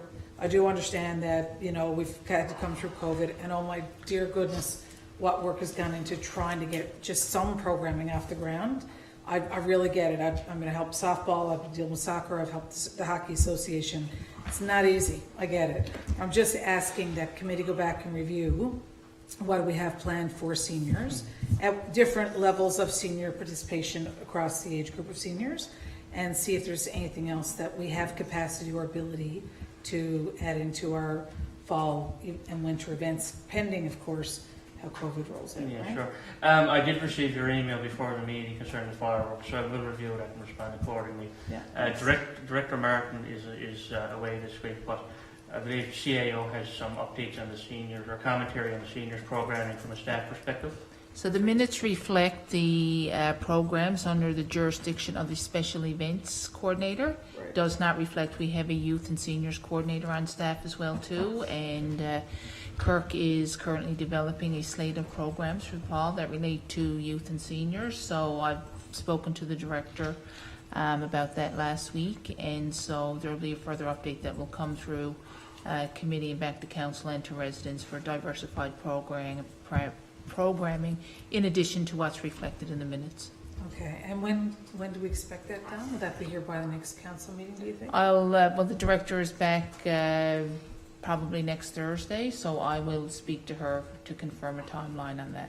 Thank you. So it has been Yeah. worked on in the background per se, it just hasn't been reflected here yet, but I did have a note here to discuss it at the next meeting, but as CAO mentioned, it's already, she'll have an update before I will for you. Yeah, thank you. So I it's mean, all streamlined. it's normal for seniors to not be able to get out and feel caged in many ways, and COVID has amplified that by far, and I think it's really important that we make sure we include all age groups, and I just wanted to ask the question, so thanks, guys. Regarding the fireworks as well too, Fire and Emergency Services has already issued the permit, so we'll have to look in the parameters under that if there's guidelines regarding the timeframe for firing the fireworks. So I'll make sure the director has that for next committee meeting as well too. Yeah. Because it might be locked in for this event for a period of time. I can't comment one way or the other, and if there's some flexibility, then I'm sure it can be taken under consideration. Yeah, and maybe, even a policy discussion, because, it does speak here about when it gets dark and the impact of having fireworks at what time of the year. But it could be also that, in the winter or we have seasons allowed, maybe we have them at 8 o'clock. I know we've had the New Year's fireworks around 8 o'clock. So maybe we have some policy discussions at Recreation Committee about what we do with fireworks. It would be helpful, and then we can see where to from there. Maybe that's a subject for a survey, because when last time we had them at 8 o'clock, I got like 20 emails complaining that we didn't have them at 10. So. Yeah, I think the other discussion though around the New Year's fireworks was, fire department who are volunteering their time to come out also wanted to have bands there too and stuff. So I think it's important to have ask committee to look at it, flush it out, have a broader discussion, and then bring it back to council. Okay, thank you. All right, number 2, liaison committees. Atlantic Mayor's Congress. I just got an email saying that there's a meeting in October in Charlottetown, Prince Edward Island. So that's the update I got on that. Intergovernmental affairs, provincial, municipal, federal. So I've been in constant contact, as other people have mentioned, with our MHA about various things that we got on the go, particularly our multi-year capital works projects. Our water project, prior to that, our roads, our sidewalks, anything that we had an application into the provincial government looking for answers. I've been talking to him about that. And also the issues around speeding in the town and ATVs and everything else. And he's been great, and he's been contacting the RNC and talking to the minister. So we have a good relationship there working. What else do I have there? That's it, under that. Oh, and I also sent I did send an email correspondence to Mayor Breen last week, requested, I guess, by me from the Public Works Committee, to inquire about the regional water supply and the potential for us to be able to get on there sooner rather than later. As has been stated, I guess, in our long-term goal when we were originally involved in the regional water study, is that ultimately that is the direction that the town is most likely to go, but it's a long-term thing. But I asked a question about the numbers that were used in the study, looking at overall population as opposed to the actual numbers of people that we have hooked up to the water supply, and if the capacity is there now. And because if it is, it might be, and I specifically stated this in my email, this is not a proposal from the town, this is a question, just inquiring on where we are with this regional study right now, because they are looking at 2 additional ponds to expand the regional water supply. So, wait and hear back. And I know that the CAO reached out to city manager to ask very similar question. So hopefully we'll get an answer back on that, and sooner rather than later. It would be beautiful if they came back and said, yes, Town Torbay, you can hook up now. And then, that would give us a very clear guidance on where we should go with that money for treatment of North Pond. It would be better probably spent putting a pipe out into the line, Anyway, there's so many things around that, and I know that we've had that discussion a bunch of times, but I just wanted to give everybody an update that I did reach out to the mayor of St. John's to find out if there is any movement on that, and hopefully I'll hear back from him soon. Jack Byrne, Deputy Mayor. No update at this point. Councillor Pollard, anything for you? No, other than I've been in touch with Kathy and getting the updated financial statements and taking a look to make sure that we're still still afloat, at least for the time being. Okay, Our money's been deposited. all right. So it just spurred my memory. Tomorrow I'll reach out to the other mayors and find out if those couple of little changes we want to make to the lease agreement are acceptable to them, and then I will circle back around to council once I get an answer. Northeast Avalon Joint Council, Councillor Ngoz. We've got a meeting, I think it's the 10th of September. We've got a request that our MHA would like to meet with the Northeast Avalon Joint Council before the term of this council. So I think that's the 10th that they're looking at, proposed for next meeting. Okay, thank you. RNC, so I sent an email last week to the RNC and our partners in our Killick Coast Traffic and Policing Committee, requesting when we're going to have our next meeting, and I haven't heard back from them yet, and that's another thing. I hate to send people too many follow-up emails. You feel like you're being over aggressive or pushy, or just in relatively pain. But I think that as the summer moves on, that our issues with speeding in the town have increased. Somebody tagged me this morning on Twitter of a picture of a four-wheeler sitting at the lights at the bypass road with a driver and two kids on the back with no helmets on. So, and then yesterday, somebody tagged me in another Twitter post of a three-wheeler at Irving parked in the parking lot with four kids on it and three of them with no helmets on. So, it's a really dangerous situation. I forward those things on to the RNC, of course, but it's incumbent on all of us as parents and residents of the town to make sure that when we're out around and we're doing things safely. I hate to see an accident needlessly, someone get a head injury because they never even had a helmet on.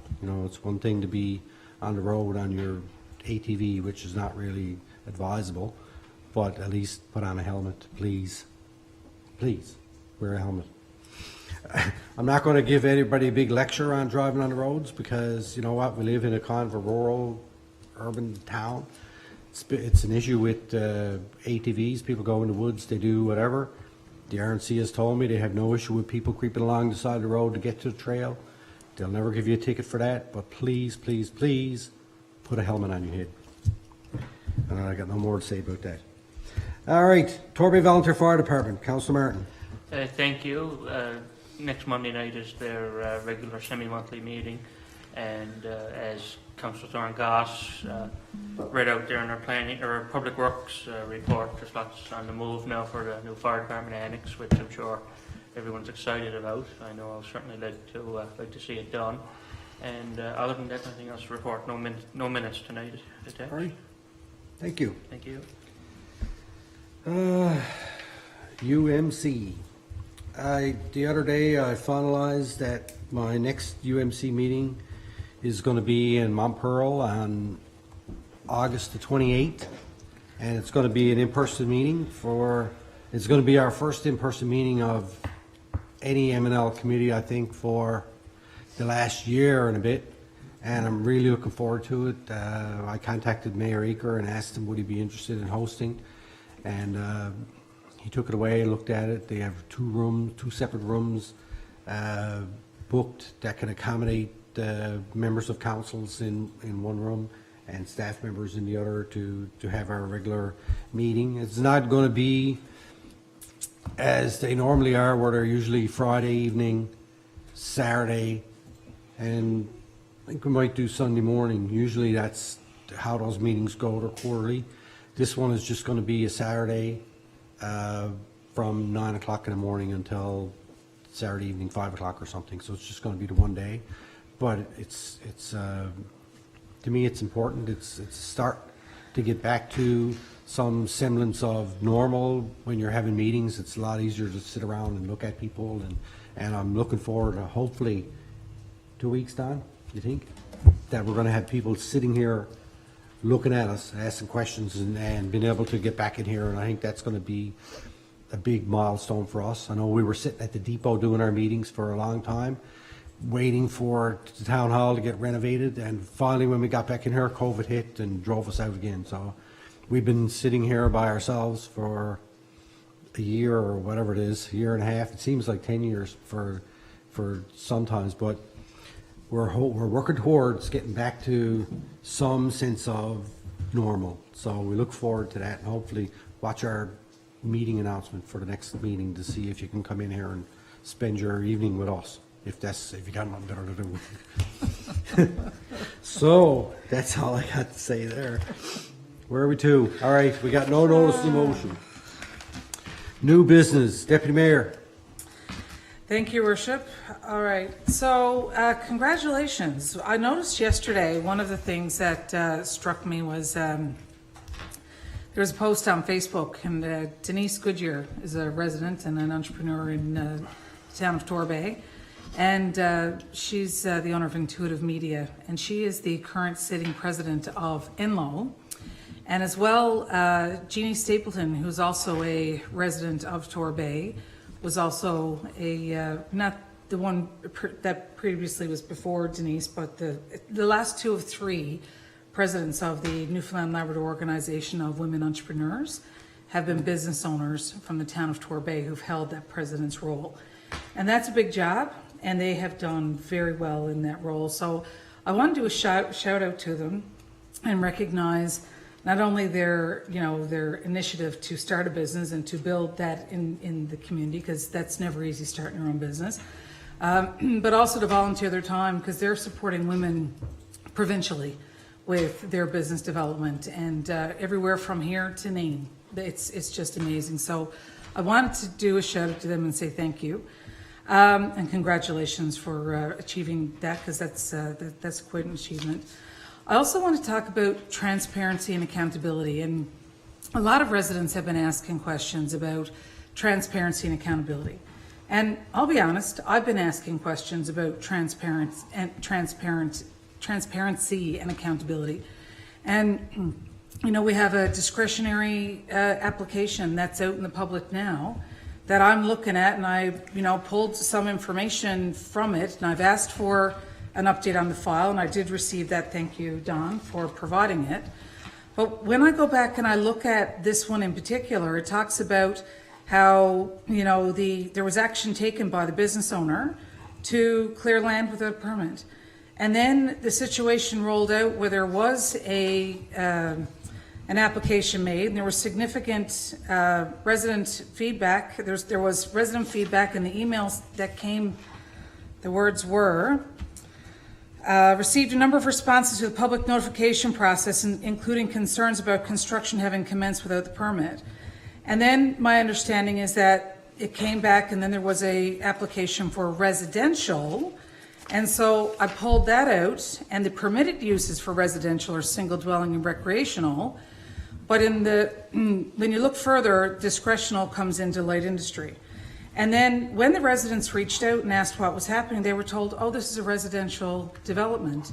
And then I got a call saying, well, what's going on here? We've got a situation where this is residential, but there's a chain link fence. There's no access to the main road. We're not sure what's happening. And I actually sent an email to the town staff before this application came in and said, well, it's pretty clear to me how this is rolling out. So I guess my point is, that's one of, and there's questions being asked, and that will come to the table when it comes through its process of community consultation.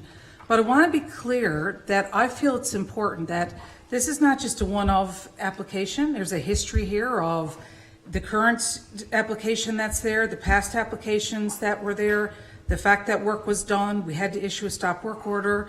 There's opposition that has been there. I've spoken to residents who are saying, I'm sick of writing stuff about this and I'm not sure what to do. And I feel it's important for us to have the conversation, and I think it's important as well.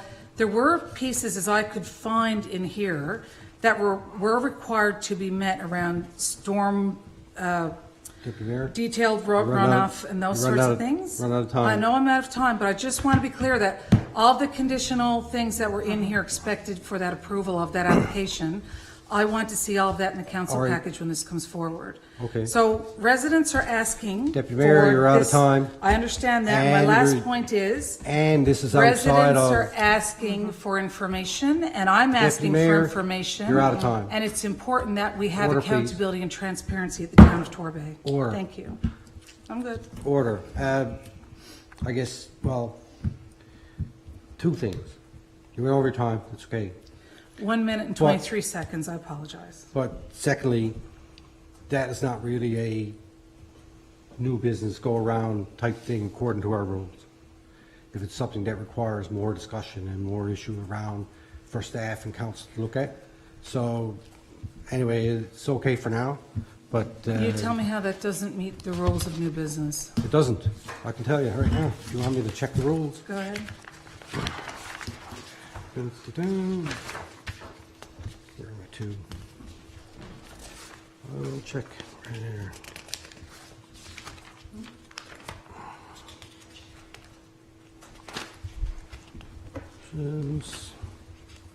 Wish I had this, I'd be very interested to understand how asking about accountability and transparency does not meet new business. no, it is, that if you just did that, that would be fine. I just used an example, one of, Deputy to Mayor, illustrate please, you the asked me point. for a clarification, I'm Yeah. trying to give it to you. Absolutely. I'm just, geez, I can't find it. What page is it? All right, okay. All right, I'll send you an email about it. All right. Anyway, we won't worry about it for now. But your point was made and taken. Thank you. All right. Now, lost my sheet. Councillor Martin Paz. Councillor Roach. I just want to say, Harry, thank you to all of you for the good word you gave to the other night on Monday, and we'll meet you out. But, you know, I'll be around for a while. I'll be back and forth till my term or outside, you know. So anyway, good luck to you all. And thank you again. That was nice. Thank you.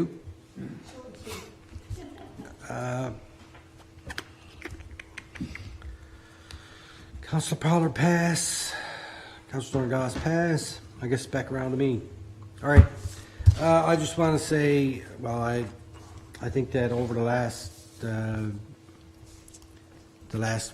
couple of weeks since we had our last meeting, we've had some people pass away in our town, and I want to wish condolences to the families of those. In particular, Mary Codner's family. They grew up 2 doors up from me on Enemy Line, and I was part of their family basically for my entire life. And Mary passed away. Her funeral was yesterday, and I just wanted to pass along a special condolences to that family. That's basically my family, so I just wanted to pass that along to them. And I wanted to pass along congratulations to Chief Boland, who is retiring, I think, this week. He deactivated his Twitter account today, I think, at the end of business. So I just want to thank him for all the support that he's given us at the town over the years, helping us start up this new traffic and policing committee to give us a voice at the RNC to try and direct where their patrols go and how they do business within our town. I really appreciate him doing that. And I also appreciate the fact that, you know, whenever I have any questions or stuff related to safety or legal issues within the town, that I could simply send him a text message and get a response back in no time. I appreciate that. So I would, anyway, that's it. So Councillor Pollard. Your Worship, can I ask to do something out of the ordinary? I know we're close to the end, we're essentially finished our rounds, but Seems who we are. there was a motion missed. Okay. Seeing who you are, I'll let you. Thank you. See? For some time, we've been talking about the leak detection, and we had a couple meetings with Wood and the folks around the water allocations and trying to make sure that our system is tight. We had asked to go back and get a quote on that, and which we did, and I just have it in front of me now. So essentially what it is to complete the remainder of the town, to make sure we get the 100% of the town done from a leak detection perspective. Projects that will take 2 to 3 weeks to complete. So I just want to put forward a motion if everybody's willing to entertain it. Motion to expand the current leak detection project currently being completed by Afonso Group under the zonal flow meter project to include the rest of the town in the amount of $30,000. Request will be sent to the Department of Infrastructure to determine if funds remaining from this project can be allocated to that project as well.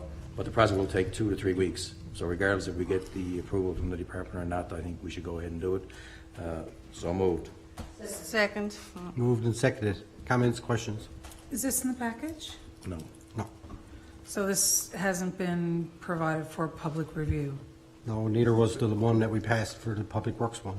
Right, no, I'm just asking the question. So there's 2 motions now that we're proven tonight that we haven't put it to the public.